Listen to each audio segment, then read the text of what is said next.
Aquí lo Menos puedes mal. ver. Y allí se grabas y lo cuelgas. Sí, claro.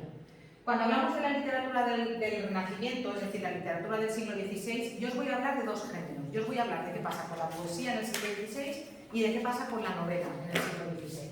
Si hablamos de la poesía en el siglo XVI, tenemos que irnos, pues como 150 años antes, tenemos que irnos al siglo XIV y tenemos que hablar de un poeta que se llamaba Francesco Petrarca, que es el poeta que va a servir de modelo a prácticamente toda la poesía que se va a producir en Europa durante el siglo XVI y buena parte del siglo XVII. Incluso influye incluso en Shakespeare, que ahora también os explicaré de qué manera. Bueno, la cuestión es que Petrarca, que es este poeta italiano del siglo XIV, en realidad estuvo toda su vida ligado a la ciudad de Florencia. Él va a influir en los poetas que van a venir después de él de dos maneras. Va a influir en los temas que va a tratar y en cómo va a tratar el amor, eso va a ser fundamental, y después va a influir también en la forma de escribir. No solamente en lo que escribe, sino en cómo lo escribe. En lo que escribe, vamos a empezar por lo que escribe Petrarca. La poesía de Petrarca está recogida en un libro de poesía bastante gordo, que tiene como nombre Cancionero. No son canciones, sino que son poemas para ser leídos, pero bueno, tiene el nombre de Cancionero. Y en este libro de poemas, de muchos poemas, Francisco Petrarca cuenta un amor platónico. Cuenta el amor platónico que él sintió por una mujer, tiene nombre, se llamaba Laura, a la que conoció un día entrando en una iglesia. Él se enamoró perdidamente de ella. No consta en ningún sitio que ella supiera que Petrarca estaba enamorado de ella, no consta en ningún sitio que se conociera, no consta en ningún sitio que tuviera ningún tipo de relación. Es más, al cabo de poco tiempo de que Petrarca se enamorara perdidamente de ella se casa con otro, tiene hijos con otro, y en la epidemia de peste del año 1348, Laura muere. Entonces ya tenemos las dos partes del Cancionero. Tiene toda la primera parte del libro, de la serie de poemas, que están escritos en vida de Madonna Laura, y toda la segunda parte escritos en el momento después de la muerte de Laura.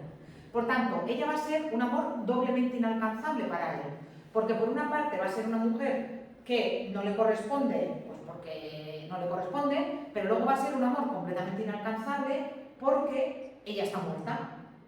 Y él se va a lamentar siempre de eso. Pero cuidado, eso no quiere decir que él no tuviera otros amores, que él no tuviera una mujer, que él no tuviera hijos, sino que esa era la convención literaria del momento. Tú tenías que relatar el amor, y tenías que relatar el amor, un amor platónico, y tenías que relatar ese amor desde el sufrimiento.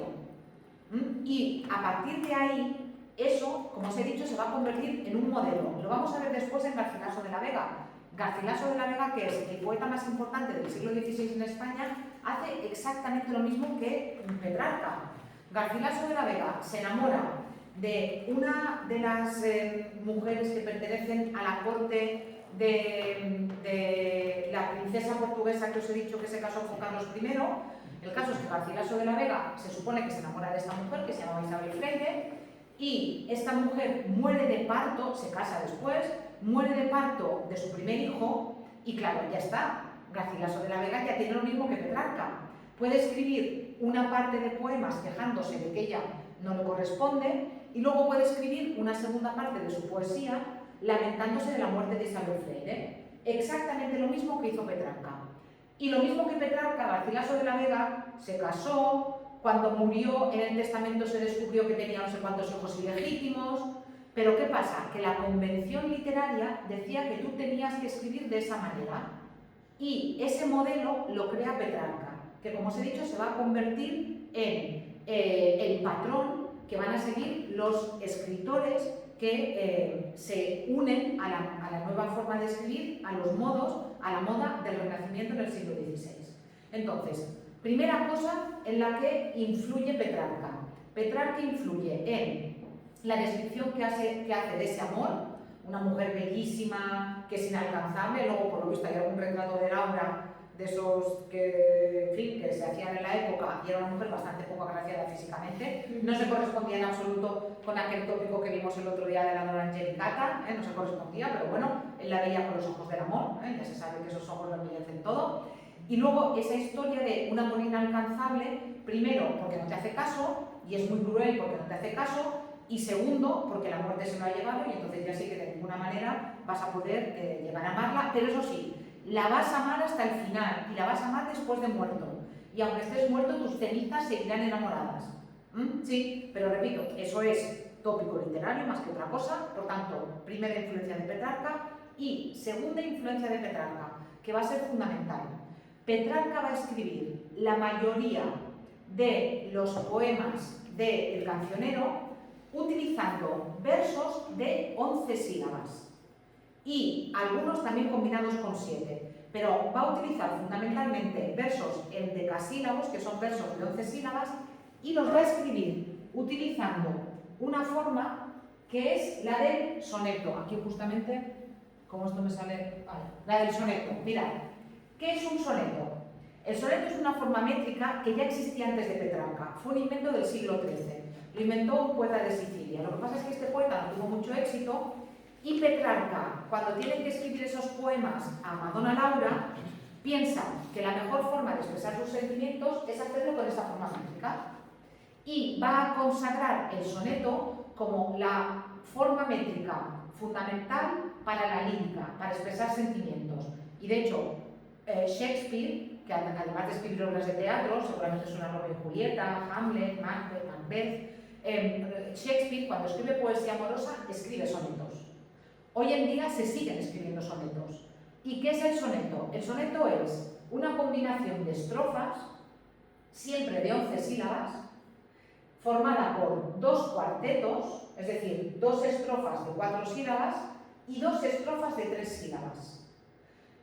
Riman A, B, B, A, es decir, este verso rima con este y este verso rima con este. Si os fijáis, ena, ena, esto, ena, ena, esto. Por tanto, los tercetos siempre riman A, B, B, A.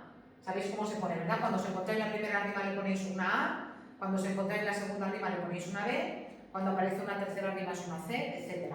Como son de más de 8 sílabas, esa A tiene que ser mayúscula. ¿Lo veis? Este sería el esquema, ¿vale? Sería en los cuartetos A, B, B, A, B, B, A. Y luego en los tercetos, aquí en este caso tenéis C, D, C, C, D, C, pero podría ser también C, D, E, C, D, E. Los tercetos son un poco más libres. ¿Sí? Y siempre, siempre, siempre la rima es consonante. Siempre. Ena, esto, ena, ena, esto, ena, era, ado, ¿lo veis? Siempre riman, no solamente riman las vocales, sino que riman las vocales y las consonantes.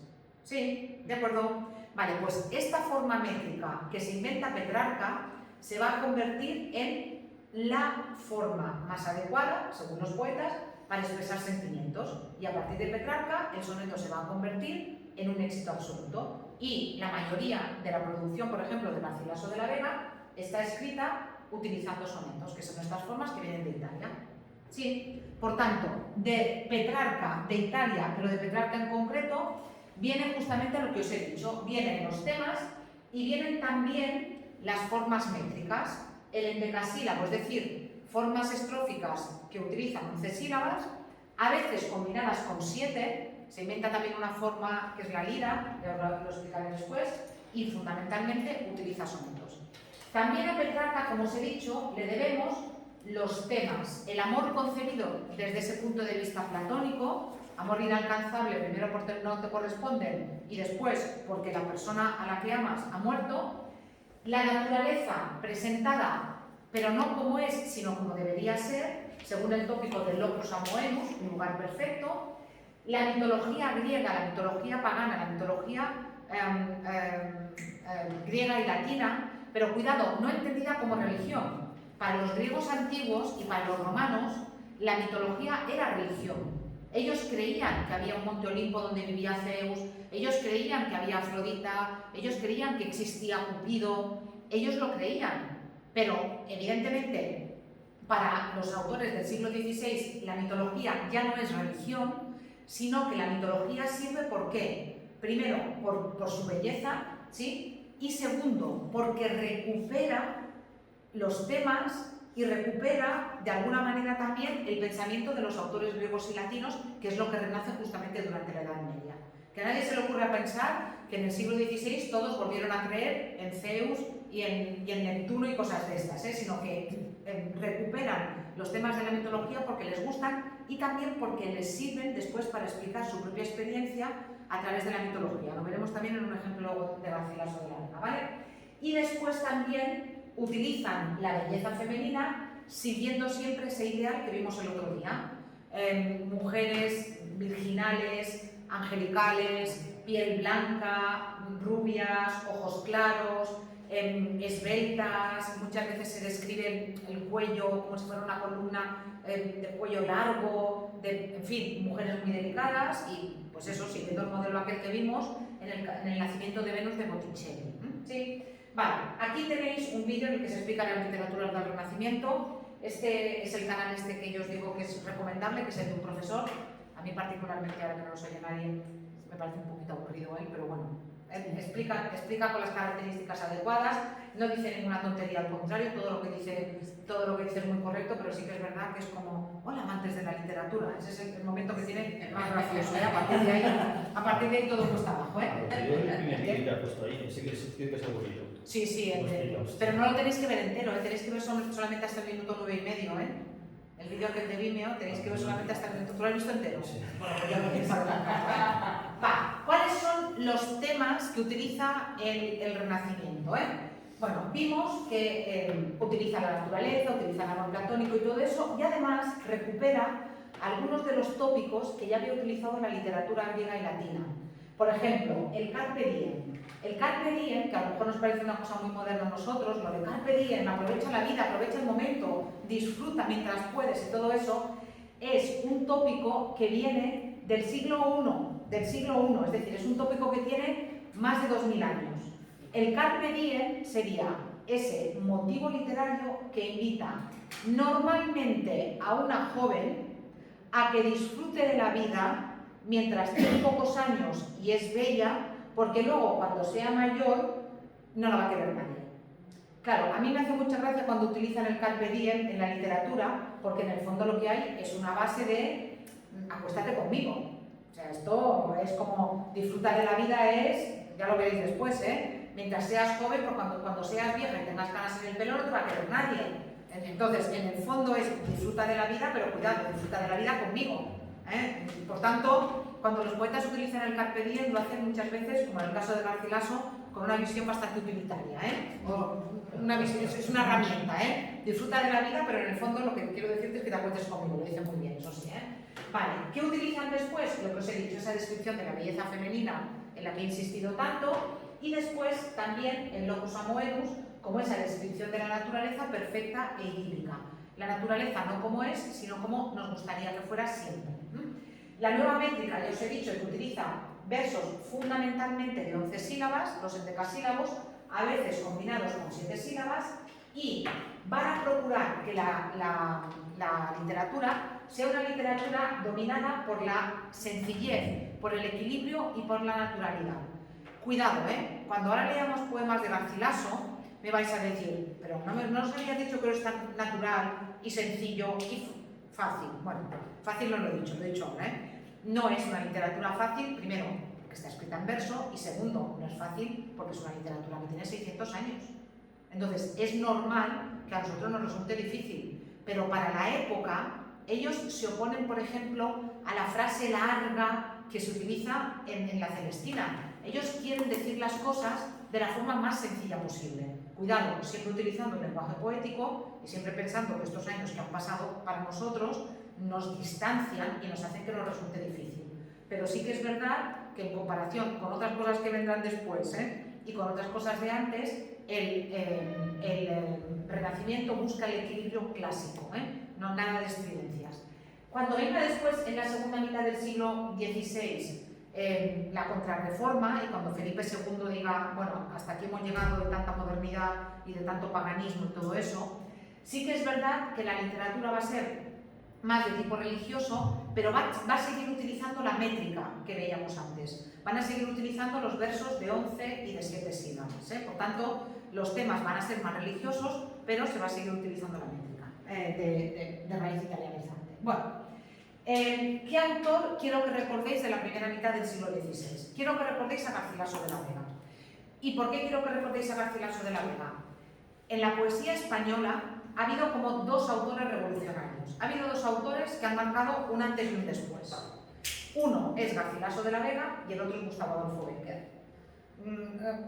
Gustavo Adolfo Bécquer va a hacer que la poesía, en fin, llegue a todo el mundo y que todo el mundo se pueda sentir identificado con la poesía de Bécquer.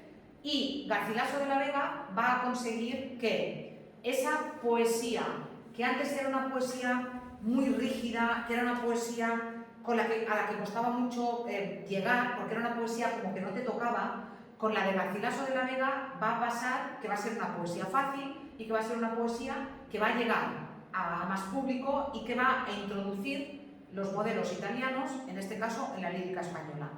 Y ellos dos, aunque les separen bastantes siglos, porque Garcilaso es del siglo XVI y Bécquer es del siglo XIX, comparten además un hecho curioso, como mínimo, y es que en vida no publicaron sus poemas. Cuando murió Garcilaso de la Vega era un cortesano. ¿Recordáis que el otro día os expliqué que para los del Renacimiento el ideal era el hombre que era capaz de coger con una mano la espada y con el otro la pluma? Vale, pues Garcilaso de la Vega justamente representaba eso. Él era un noble, pertenecía a la corte de Carlos I, él luchaba en batallas, de hecho murió en una batalla, y él escribía poemas en su tiempo libre. Cuando Garcilaso murió, esos poemas, que los tenía primero la mujer de Garcilaso y luego un amigo suyo, acabaron pasando esos poemas a la viuda de su amigo, a la viuda de Juan Boscán. Y la viuda de su amigo, que también era escritor, que también era poeta, cuando murió su propio marido, decidió publicar las poesías de su marido, de Juan Boscán, y luego, al final, como un apéndice, decidió añadir las poesías de su amigo Garcilaso de la Vega, que había dejado sin publicar, porque murió muy joven y sin publicar ningún poema. Pobre mujer, la de Juan Boscán, que vio cómo enseguida la gente iba a la imprenta y decía: dame la poesía de Juan Boscán, pero sin las de Juan Boscán. A mí imprímeme solamente la parte de Garcilaso de la Vega. ¿Por qué? Porque Juan Boscán es mucho peor poeta que Garcilaso de la Vega. Y la mujer de Juan Boscán, sin quererlo, al final lo que hizo así fue que pasara a la posteridad la poesía de Garcilaso de la Vega en lugar de la de su marido, que ya os digo yo que es bastante mala. Yo hice un trabajo en la carrera sobre la poesía de Juan Boscán y de verdad, malo, pero malo, sí, como poeta, malo. Y con Bécquer pasó una cosa parecida. Bécquer, esto lo explicaré mejor cuando lleguéis a cuarto, pero Bécquer tenía solamente un manuscrito de sus poemas. Y cuando él estaba trabajando en un ministerio, hacía pues un poco de oficinista en un ministerio, y resulta que en el ministerio había un ministro al que le gustaba mucho la poesía. Y él se enteró que allí tenía uno que escribía poesía, pero que no había publicado nada de poesía, y el ministro le pidió a Bécquer sus poemas, el único manuscrito que había de los poemas. Y en el año 1868 en España hubo una revolución. La cuestión es que los revolucionarios entraron en casa del ministro, arrasaron con todo lo que encontraron, quemaron todo lo que encontraron, y el único manuscrito de la poesía de Bécquer que se conservaba se perdió. Desde ese momento, desde el 68 hasta la muerte de Bécquer en el 70, él se dedicó en un cuaderno de contabilidad a apuntar los poemas que iba recordando, pero los que iba recordando de memoria. En el año 70 Bécquer muere, y cuando Bécquer muere, los amigos de Bécquer deciden que, para ver si se vende algún libro y si de alguna manera alivian la situación económica de su viuda, entonces no había pensiones de viudedad, y Bécquer dejó mujer y 3 hijos, entonces los amigos deciden pagar la publicación de la poesía de Bécquer y se convierte en un éxito absoluto. Entonces, en los dos casos, tanto en el caso de Garcilaso como en el caso de Bécquer, con 3 siglos de diferencia, los dos poetas que marcan el antes y el después de la literatura española, resulta que sufren estas vicisitudes con sus manuscritos. En el caso de Garcilaso, porque los publica la mujer de Juan Boscán, en el caso de Bécquer, porque los publican sus amigos, que también eran escritores. Sí. Sin embargo, Juan Boscán también es muy importante, aparte de por lo que os he contado de lo de Garcilaso, Juan Boscán, aunque mal poeta, es importantísimo en la historia de la literatura española porque resulta que la literatura de raíz italianizante, los modelos de Petrarca, el endecasílabo, el soneto, el amor platónico, entran en la literatura española por Juan Boscán. Juan Boscán, que era catalán, era de Barcelona, es invitado a la boda de Carlos I. Carlos I se casa en Granada. Entonces él se va allí a la boda. Las bodas entonces, sobre todo las bodas estas reales, duraban semanas. El caso es que él está allí y hace mucha amistad con el embajador de Venecia en España, que se llamaba Andrea Navallero. Y este embajador, que era amante de la poesía, hablando con Juan Boscán, le explica que le gusta mucho la poesía y Juan Boscán le dice, pues yo mismo soy poeta, yo escribo. Y Andrea Navallero le dice, pues mira, ¿por qué no intentas introducir en castellano la poesía de Petrarca? ¿Por qué no intentas hacer lo mismo que ahora está de moda en Italia? ¿Por qué no intentas hablar de amores platónicos? ¿Por qué no intentas utilizar el soneto? ¿Por qué no intentas utilizar el heptasílabo? Total, la conversación se queda ahí, pero cuando Boscán se va de camino a su casa, a Barcelona, atención, 3 semanas, llegar de Granada a Barcelona, entonces eran 3 semanas, ¿sí? a caballo o en carruaje.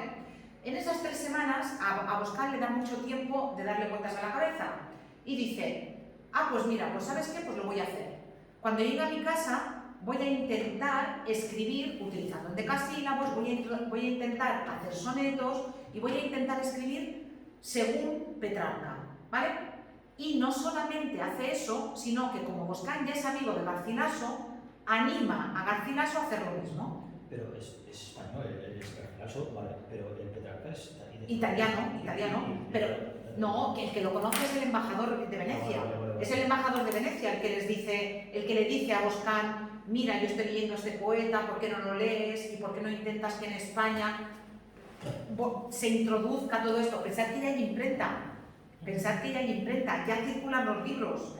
Entonces, no entiendo la traducción, porque si Petrarca es italiano, ¿cómo traducen? Porque dice de Garcilaso de escribir. Sí, pero piensa que, primero, Petrarca se traduce muy pronto. Y segundo, del catalán al italiano o del castellano al italiano, que es muy fácil de entender. Petrarca, si tú lees a Petrarca, hombre, hoy en día no tanto porque es italiano del siglo XIV y estás hablando ahora de italiano del siglo XX, XXI. Si supieras italiano, es fácil leer a Petrarca, desde las lenguas latinas. Y entonces la poesía se leía normalmente en la lengua original, porque cuando tú traduces luego la poesía se pierde la métrica. Entonces era normal que se leyera en la lengua original en aquella época. La cuestión es que, pero también repito que sobre todo algunos poemas, no todo el cancionero, pero algunos poemas sueltos de Petrarca circulan muy pronto traducidos. Lo que os decía, la cuestión es que Boscán anima a su amigo Garcilaso a escribir también según los modelos petrarquistas, con tan mala pata por parte de Boscán que Boscán es mal poeta. A Boscán no le sale el verso de forma natural. A Boscán le cuesta mucho versificar, pero Garcilaso, que se ve que tiene mucho oído, enseguida capta cómo tiene que introducir la métrica del soneto en castellano para que suene natural. Y los sonetos, por ejemplo, que escribe Boscán, son como es una cosa rígida que no fluye, y los sonetos que escribe Garcilaso son sonetos maravillosos, naturales, que fluyen de una forma, pues eso, como que capta enseguida cómo tiene que introducir la métrica del italiano al castellano para que el endecasílabo funcione en castellano. Entonces, Boscán, pobrecito, que ya os digo, mal poeta, pero muy importante por las dos cosas que os he contado. Primero, porque es el que introduce las formas italianizantes en la poesía española, y segundo, importantísimo, porque es el que se encarga de custodiar la poesía de Garcilaso hasta que después de la muerte de Boscán, la mujer de Boscán publica los poemas de los dos. ¿Sí? Y como os he dicho, si ahora vais a buscar la poesía de Garcilaso, sigue siendo así, porque en realidad escribía muy poco y escribía eso en tiempos muertos, entre batalla, entre hijos ilegítimos, entre amantes, entre mujeres, porque por lo visto era un hombre que tenía también mucho éxito y que era muy guapo y todo eso, y murió por no llevar casco. Estaban sitiando una fortaleza en el sur de Francia y llevaban como 3 meses intentando tomar la fortaleza y no había manera. Total, que el rey le envía una carta a Garcilaso y le dice: oye, ya está bien, ya venga, terminar ya el trabajo, ¿qué es esto de que aquí dentro hay 4 y no podéis? Total, que pusieron ahí una escalera, Garcilaso por lo visto subió, ni armadura, ni casco ni nada, le tiraron una piedra desde arriba y le abrió la cabeza. Y estuvo agonizando pues como una semana y al cabo de una semana murió de la pedrada, por no llevar casco, para que veáis, Bueno, la cuestión, como os he dicho, Garcilaso de la Vega introduce el renacentismo en la literatura española. Va a utilizar los tópicos de la literatura grecolatina, va a utilizar el locus amoenus, va a utilizar el carpe diem, va a utilizar también la mitología, ¿sí? Y va a escribir su historia de amor con Isabel Freire siguiendo los modelos de Petrarca. Tiene poemas mientras Isabel Freire vive y no le hace caso, y luego tiene poemas una vez Isabel Freire está muerta y ya naturalmente no le puede hacer caso porque ya no puede volver a la vida. Ese amor que siente es porque ella es ideal y perfecta y maravillosa, habría que ver cómo era en realidad también, con un estilo claro, sencillo y, como os he dicho, muy musical. Cuando introduce el soneto sabe muy bien dónde tiene que colocar los acentos para que suene en castellano de forma natural y melodiosa. Y también utiliza los temas de la mitología latina, pero que le sirven, o de la mitología grecolatina, que le sirven para hablar de su propia situación personal. Por ejemplo, en este soneto que tenéis aquí, en el primero, en el 13, en el de Dafne y Apolo, os voy a enseñar, a ver si consigo... ¿Alguien sabe cuál es la historia de Dafne y Apolo? La historia mitológica de Dafne y Apolo. No. Creo que lo escucho, pero... Mira, esta es una escultura muy famosa de un autor un poquito posterior a Garcilaso, un autor italiano, y esta es Dafne y este es Apolo. Bueno, Dafne era una ninfa muy guapa, y Apolo, que también era, en fin, un mujeriego, iba a decir una cosa que empezaba por pi y acababa por brava, pero no la voy a decir, la podéis pensar. La cuestión es que Apolo iba como loco detrás de Dafne, y un día Apolo se encuentra a Dafne en un bosque donde vivían las ninfas, y Apolo corre detrás de Dafne con la intención de violarla. Entonces Dafne le pide ayuda a Zeus, y Zeus, que también era un dios que tenía un sentido del humor muy particular, tiene la ocurrencia de convertirla en un laurel. Para que Apolo no la viole, la convierte en un laurel. Cuidado, de forma definitiva, no es que luego Dafne se vuelva a reconvertir en ninfa otra vez. Mirad, aquí en este momento de la estatua, ¿veis? Que se está convirtiendo en los brazos, se le están convirtiendo en ramas y en hojas, los pies se le están hincando en la tierra, ¿lo veis? Y Apolo está a punto de cogerla, está a punto de agarrarla, y en el momento que está a punto de agarrarla, ella ya se está convirtiendo en árbol. Este mito le va muy bien a Garcilaso, ¿por qué? Porque según cuenta después la mitología grecolatina, el castigo de Apolo era que cuanto él más lloraba, porque veía que Dafne se le escapaba y que era inalcanzable, con sus lágrimas más regaba el árbol y el árbol más crecía. ¿Sí? Entonces, ese es como que cuanto yo más lloro por amor, peor estoy, más crece el amor que siento, pero más inalcanzable es. Eso es un poco lo que nos pasa cuando somos adolescentes, que nos enamoramos platónicamente de alguien y lloramos y sufrimos, y parece que cuanto más lloras, parece que si no sufres, parece que cuando eres adolescente, si no sufres por amor, no es amor, no es amor verdadero. Vale, pues eso es lo que retrata, fijaos, en este soneto Garcilaso de la Vega, en el 13, mirad lo que dice: a Dafne, la ninfa, ya los brazos le crecían, y en luengos son largos, y en luengos ramos vueltos se mostraban. En verdes hojas vi que se tornaban los cabellos que al oro oscurecían. Dafne era rubia, una ninfa también, ¿eh? De áspera tierra vi que se cubrían los tiernos miembros que aún muriendo estaban. Los tiernos miembros, las piernas, se cubren de tierra. Los blancos pies en tierra se hincaban y en torcidas raíces se volvían. Aquel, Apolo, que fue la causa de tal daño, a fuerza de llorar crecer hacía este árbol que con lágrimas regaba. Y ahora viene la reflexión de Garcilaso. Oh miserable estado, oh mal tamaño, que con llorarla crezca cada día la causa y razón por qué lloraba.